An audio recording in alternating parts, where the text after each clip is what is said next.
So ఇప్పుడు బీసీల జాతీయ జనగణనలో భాగంగా బీసీల కులగణన జరగడం లేదు అంటూ కూడా ఇక్కడ బషీర్బాగ్ ప్రెస్ క్లబ్లో మీడియా సమావేశం నిర్వహించారు. ఇందులో భాగంగా బీసీ జేఏసీ కోఆర్డినేటర్ సత్యరాజ్ గారు మనతో ఉన్నారు. వారిని అడిగి తెలుసుకుందాం. చెప్పండి సార్, ఏంటి సమస్య? మాకు కావాల్సింది బీసీలని ఇప్పటి వరకు స్వాతంత్రం వచ్చి 79 సంవత్సరాలు అవుతుంది. 79 సంవత్సరాల నుంచి కూడా బీసీలకి సరైన ప్రాధాన్యం ఇస్తూనే లేరు. మేము ఇప్పటికి కూడా కేంద్ర ప్రభుత్వాన్ని అడుగుతున్నాం. నిన్న నిర్మలా సీతారామన్ గారు పార్లమెంట్ సాక్షిగా బడ్జెట్ రిలీజ్ చేసిర్రు. చరిత్రలో 9వసారి మేము రిలీజ్ చేసామని గొప్పలు చెప్పుకుంటున్నారు. మీరు గొప్పలు చెప్పుకుంటారు కానీ ఈ రాష్ట్రానికి, ఈ దేశానికి కానీ ఈ రాష్ట్రానికి కానీ 60% జనాభా ఉన్న బీసీల మీద కేంద్ర ప్రభుత్వానికి కానీ రాష్ట్ర ప్రభుత్వానికి కనీసం చిత్తశుద్ధి ఉన్నదా?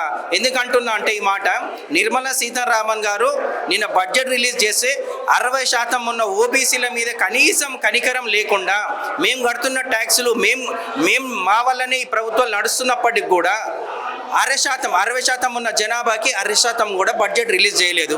అది ఒక ముఖ్యమైన అంశము. అలాగే ఈ సంవత్సరము జనవరి 22వ తారీఖు నాడు జాతీయ జనగణనలో కులగణన చేస్తా అని చెప్పేసి గతంలో చెప్పిర్రు కులగణన స్టార్ట్ చేస్తా అన్నారు. ఒక గెజెట్ రిలీజ్ చేస్తే అందులో 33 కాలంలు ఉన్నాయి. 33 కాలంలో కాలం నెంబర్ 12 ఏమున్నది అంటే ఎస్సీల జనాభాని, ఎస్టీల జనాభాని, అదర్ జనాభాని క్యాల్కులేట్ చేస్తారంట. కానీ ఓబీసీలు ఎక్కడ పోవాలి? 60% ఉన్న ఓబీసీల జనాభా కూడా లెక్క చేయాలి కదా. మీరు 2021 నుంచి ఇప్పటి వరకు, అప్పుడు కరోనా వచ్చిందని చెప్పేసి ఇప్పటి వరకు కూడా చేయకుండా తాసారం చేసి 5 సంవత్సరాలు గడిపేసి ఆఖరికి ఇప్పుడు జనవరి 2026లో చేస్తా అన్నారు. సంతోషం. చేస్తున్నప్పుడు ఎస్టీల కులగణన చెయ్యండి, ఎస్సీలది చెయ్యండి, ఎట్ ది సేమ్ టైం ఓబీసీలది కూడా చెయ్యండి. చేస్తేనే కదా ఓబీసీలకు ఎంత జనాభా ఉన్నారు, వీళ్ళకి ఎన్ని సంక్షేమ ఫలాలు ఇవ్వాలి, బడ్జెట్ ఎలా రిలీజ్ చేయాలి, వీళ్ళకి రిజర్వేషన్లు ఏ విధంగా చేయాలి అనేది ఒక ప్రణాళిక అనేది మీకు తెలుస్తుంది, ఒక చట్టబద్ధత అనేది తెలుస్తుంది కదా. మీరు ఏది చేయకుండా ఓబీసీలను విస్మరిస్తారు.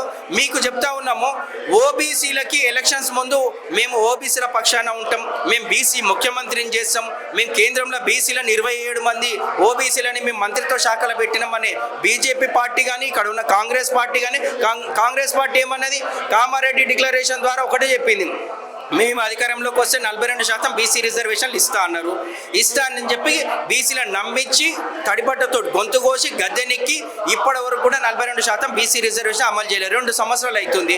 2 సంవత్సరాలు అవుతున్నా కానీ ఎక్కడ పోయింది అనేది తెలియదు. రేవంత్ రెడ్డి ఏం మాట్లాడాడు, క్యాబినెట్ ఏం మాట్లాడదు, కాంగ్రెస్ పార్టీలో ఉన్న బీసీ మంత్రులు, బీసీ ఎమ్మెల్యేలు ఎవరు మాట్లాడారు? మేము ఒకటే అంటున్నాం, ఎందుకు మీరు ఇట్లా తాత్సారం చేస్తారు, బీసీలను ఎందుకు మోసం చేస్తూ ఉన్నారు? అసెంబ్లీ సాక్షిగానేమో బీసీ 42% రిజర్వేషన్లు అమలు చేస్తారు, గవర్నర్ ఆపిండి అంటారు, కోర్టు పరిధిలో ఉంది అని అంటారు. మీరేమో ఎమ్మెల్యే గ్రామ పంచాయతీ ఎన్నికలకు పోతారు. గతంలో ఏమన్నారు, గ్రామ పంచాయతీ ఎన్నికలకు మేము బోము 42% రిజర్వేషన్లు అమలైనాకనే మేము గ్రామ పంచాయతీ ఎన్నికలకు పోతామన్నారు. తీరా ఏమన్నారు, మళ్ళీ 3,000 కోట్ల రూపాయలు నిధులు, గ్రామ పంచాయతీ నిధులు అన్యాక్రాంతం అయితే కాబట్టి మేము ఎలక్షన్స్ పోతామన్నారు. మళ్ళీ ఒకసారి మోసం చేసిర్రు.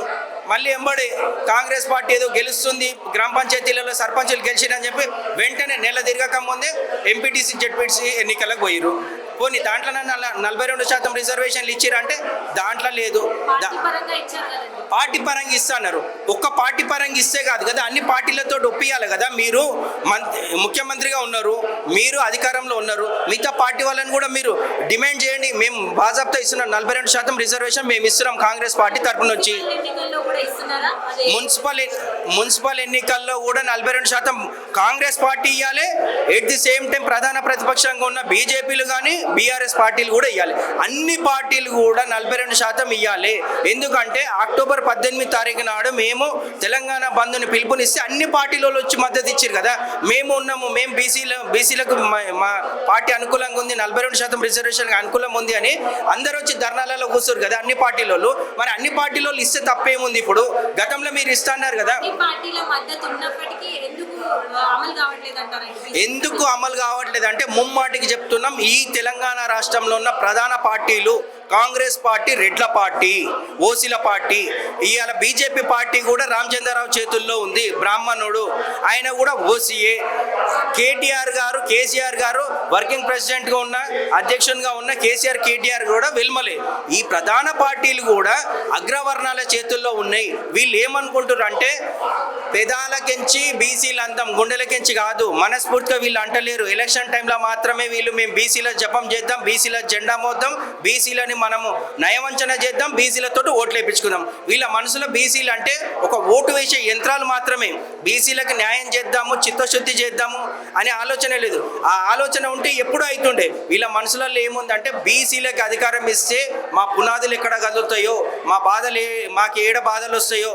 స్వాతంత్రం వచ్చి 79 సంవత్సరాలు అవుతుంది. ఇప్పటివరకు ఒక బీసీ ముఖ్యమంత్రి ఉన్నాడా ఈ తెలంగాణలో? ఎందుకు లేరు అంటే ఈ అగ్రవర్ణ పార్టీలు బీసీలని అడుగడుగున మోసం చేస్తూనే ఉన్నాయి. అడుగడుగున మోసం చేస్తున్న దానికి ఉదాహరణనే కామారెడ్డి డిక్లరేషన్, 42% రిజర్వేషన్లు ఇస్తా అని మోసం చేయడము. ఇలా బీజేపీ కూడా బడ్జెట్ని రిలీజ్ చేసే దాంట్లో 1/2%, 60% ఉన్న జనాభాకి 1/2% ఇయ్యరా? ఇది ఎక్కడ న్యాయం? 27 మంది కేంద్ర మంత్రులు కదా, పెదాలు ఎందుకు మూసుకుపోయిన వాళ్ళవి? మరి మా బీసీ వర్గాల కోసము మేము కొట్లాడినాము, మా బీసీ వర్గాలు ఓట్లేస్తేనే మేము గెలిచినాము, ఇలా మంత్రి పదవులలో కూర్చున్నాం, కేంద్రంలో ఉన్నాము, మా వాటా మేము అడుగుదామని ప్రధానమంత్రి కూడా అంటాడు కదా నేను బీసీని అని. మరి ఆయన ఎందుకు ఇయ్యాడు? వీళ్ళు ఎందుకు అడగారు? ప్రధాన ప్రతిపక్షంగా ఉన్న రాహుల్ గాంధీ ఎందుకు అడిగాడు? 243 మంది రాహుల్ గాంధీకి ఉన్నారు కదా పార్లమెంట్లో. మరి పార్లమెంట్లో నువ్వు ఎందుకు నిలదీయవు? మొన్న పార్లమెంట్ సమావేశాలప్పుడు రాహుల్ గాంధీ ఏడున్నాడు? ఇక్కడికి వచ్చాడు, ఉప్పల స్టేడియంలో మ్యాచ్ చూడడానికి వచ్చాడు. ఈయన ఆడ పార్లమెంట్ అవుతుంటే బీసీ రిజర్వేషన్ ప్రైవేట్ బిల్లు పెడితే తప్పేముండే? బీసీ ప్రైవేట్ బిల్లు పెట్టాడు, బీసీల పక్షాన మాట్లాడాడు. ఆయన ఏదో ఫుట్బాల్ ఆడడానికి వచ్చినాడు, ఫుట్బాల్ చూడడానికి వచ్చినాడు. బీసీల మీద వీళ్ళకి చిత్తశుద్ధి లేదు. వీళ్ళకి చిత్తశుద్ధి ఉంటే బడ్జెట్ సమావేశాలు, నిన్న పార్లమెంట్లో బడ్జెట్ రిలీజ్ అయింది కదా, ఇవాళ మీడియా సమావేశం పెట్టి కాంగ్రెస్ పార్టీ ఎందుకు అడగదు? బీసీలకు ఎందుకు మోసం చేసినావు, బీసీలకు ఎందుకు తక్కువ బడ్జెట్ రిలీజ్ చేసామని వీళ్ళు అడగాలన్నా వద్దాం? వీళ్ళకి అడిగే శక్తి లేదు, వాళ్ళకి ఇచ్చే శక్తి లేదు. ఇవన్నీ పార్టీలు కూడా అందరూ ఒకటే బీసీ ద్రోహులుగానే చరిత్రలో మిగిలిపోతారు. మేము వీళ్ళకి ఇప్పటి కూడా మేము ఒకటే డిమాండ్ చేస్తూ ఉన్నాం. మీరు 2021 జాతీయ జనగణనలు కులగణన చేస్తా అన్నారు. ఇప్పటికి చేస్తున్నందుకు సంతోషిస్తూనే మేము ఒకటి అంటున్నాము, ఓబీసీలది కూడా మీరు రిజర్వేషన్, ఓబీసీలది కూడా జనగణన చేయాలి, కులగణన చేయాలి. కులగణన చేస్తే ఈ భారతదేశంలో మేము అంటున్నాం 70 కోట్ల మంది బీసీలం ఉన్నాము. మా జనాభా ఎంత ఉందో మాకు తెలవాలా వద్దా? మీరు కులగణన చేస్తేనే కదా బీసీలు ఎంతమంది ఉన్నారో తెలుస్తుంది. దాని ప్రకారమే రిజర్వేషన్లు అమలు అవుతాయి, దాని ప్రకారమే బడ్జెట్ రిలీజ్ అవుతుంది, దాని ప్రకారమే ఉద్యోగాలు, దాని ప్రకారమే విద్యార్థులు ఫీజు రియంబర్స్మెంట్ ఏది ఉన్నా సరే ఒకసారి ఆ జనాభా ఎంత ఉన్నారు బీసీలు అది తెలిస్తే అప్పుడు దాన్ని ఏం చేయాలనేది ఒకటి వస్తుంది. ఫస్ట్ నీకు దారే లేదు, నువ్వు కులగణనే చేయని అంటున్నావు. కులగణన చేయనప్పుడు నువ్వు ఏ విధంగా బీసీలని న్యాయం చేస్తావు, ఏ విధంగా బీసీలకు బడ్జెట్ రిలీజ్ చేస్తావు, ఏ విధంగా రిజర్వేషన్లు ఇస్తావు? గతంలో మండల్ కమిషన్ నుంచి అదే చేసినావు, ఇప్పుడు అదే చేస్తున్నావు. ఈ అన్ని పార్టీలు కూడా బీసీలకి ద్రోహులే, బీసీలను మోసం చేసే పార్టీలే. వీళ్ళు చరిత్రహీనులుగానే మిగులుతారు. చరిత్రలో వీళ్ళు ఉండేటోళ్ళు కాదు, చరిత్రహీనులుగా.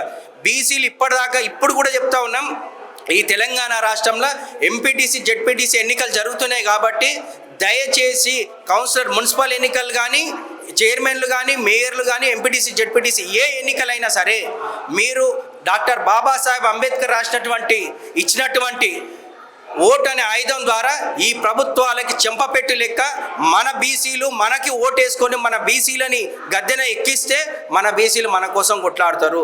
మన బీసీలు ఖచ్చితంగా అధికారంలో ఉండాలి, ఎవరినో అడుక్కోవడం కాదు. ఇది మన హక్కు, చట్టబద్ధమైన హక్కు, న్యాయబద్ధమైన హక్కు. మన హక్కుని మనం సాధించుకోవాలంటే మనం ఎవరికో, రెడ్లకో, వెల్మలకో, ఇంకా అగ్రవర్ణాలకు కాదు ఓట్లేసేది. మన బీసీలు దయచేసి నిబద్ధతతోటి, చిత్తశుద్ధితోటి, ఆత్మగౌరవంతో మనం ఖచ్చితంగా మన బీసీకే ఓటేసుకొని మన బీసీలని ఎంపీటీసీలల్లా, జెడ్పీటీసీలల్లా, సర్పంచ్లల్లా, కౌన్సిలర్లల్లా, మేయర్లల్లా, చైర్మన్లల్లా అన్ని గ్రామ స్థాయి నుంచి మండల స్థాయి నుంచి కూడా ప్రతి ఒక్కరు కూడా మన బీసీలే అధికారంలో ఉన్నప్పుడే 60% మంది ఉన్నాం. 60% మంది ఖచ్చితంగా మనం గెలవాల్సిందే. మన ఓట్లు మనం వేసుకుంటే మనకు సరిపోతుంది. ఈ విధంగా వేస్తేనే ఈ ప్రభుత్వాలకు చిత్తశుద్ధి వచ్చి, బుద్ధి వచ్చి, బీసీల పట్ల ఏమన్నా ప్రేమ వస్తే అప్పుడు రిజర్వేషన్లు అమలైతాయి. కానీ అప్పటిదాకా వీళ్ళు ఇట్లనే నానుస్తూనే ఉంటారు. దయచేసి బీసీ సోదరులు అందరూ చెప్తున్న తెలంగాణ వ్యాప్తంగా మనము ఓటని చైతన్యం ద్వారానే వీళ్ళకి బుద్ధి చెప్పాలి. ఖచ్చితంగా బుద్ధి చెప్పాల్సిన అవసరం ఉంది కాబట్టే మేము ఖచ్చితంగా మేము మాట్లాడుతున్నాం. దయచేసి మీ అందరికి రిక్వెస్ట్ చేస్తున్నాం, అదే పని చేయండి. కేంద్రాన్ని కూడా మరొకసారి చెప్తున్నాం, ఈ 12వ కాలంని తీసేసి ఎస్సీ ఎస్టీ బీసీ అదర్స్ అందరినీ కూడా జనాభాలో లెక్క పెట్టండి. జనగణనలో కులగణన ఖచ్చితంగా చేయాలి. అందులో అన్ని కులాల వారికి ఓబీసీలకు న్యాయం జరగాలి, ఎస్సీలకు జరగాలి, ఎస్టీలకు జరగాలి, ఎట్ ది సేమ్ టైం అగ్రవర్ణాలకు కూడా జరగాలి. అందరికీ న్యాయం జరగాలి. జనాభా తమాషా ప్రకారమే రిజర్వేషన్ అమలు కావాలనేది మా కోరిక. మేము ఒక్కటే అంటున్నాం, మేము ఎంత ఉన్నామో మాకు అంత ఇమ్మంటున్నాం. మేము పక్క వాళ్ళ దోచుకుంటలేము, మాకు పక్క వాళ్ళది అవసరమే లేదు. మా జనాభాని మీరే లెక్క చేయండి. మీరు లెక్క చేసి మా జనాభా ఎంత ఉంటే అంత రిజర్వేషన్లు ఇవ్వండి. అసలు రేవంత్ రెడ్డి గారు ఏం చేసిర్రు, మొన్న సమగ్ర కుటుంబ సర్వే అని చెప్పేసి సమగ్ర కులగణన సర్వే అని చెప్పి లెక్క చేస్తే 56% ఉన్నారు ఈ తెలంగాణ రాష్ట్రంలో బీసీలు అని అన్నాడు. 56% ఉంటే మరి 56% ఇవ్వాలి కదా, కాదు 42% మేము మాట ఇచ్చినాం ఎన్నికల ముందు, 42% రిజర్వేషన్లు ఇస్తాము అని అన్నాడు.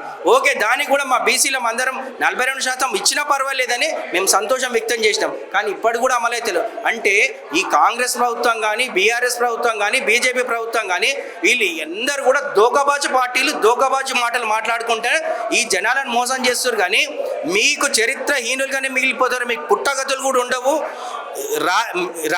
మీరు రాజకీయాలు చేస్తే బీసీ జనాలు రాళ్లతో కొట్టే రోజులు వస్తాయి అనేది చెప్తా ఉన్నాం. ఖబర్దార్, ప్రధాన 3 పార్టీలకు అందరూ కూడా ఖబర్దార్ అని చెప్తున్నాము. మీకు ఖచ్చితంగా బీసీల మీద రాజకీయాలనే చేయాలనుకుంటే బీసీలకు న్యాయం చేయండి. లేదనుకుంటారా మీకు దగ్గరలోనే ఉన్న రాళ్లతో ఎంటబడి కొట్టే రోజులు ఉన్నాయి. ఖబర్దార్.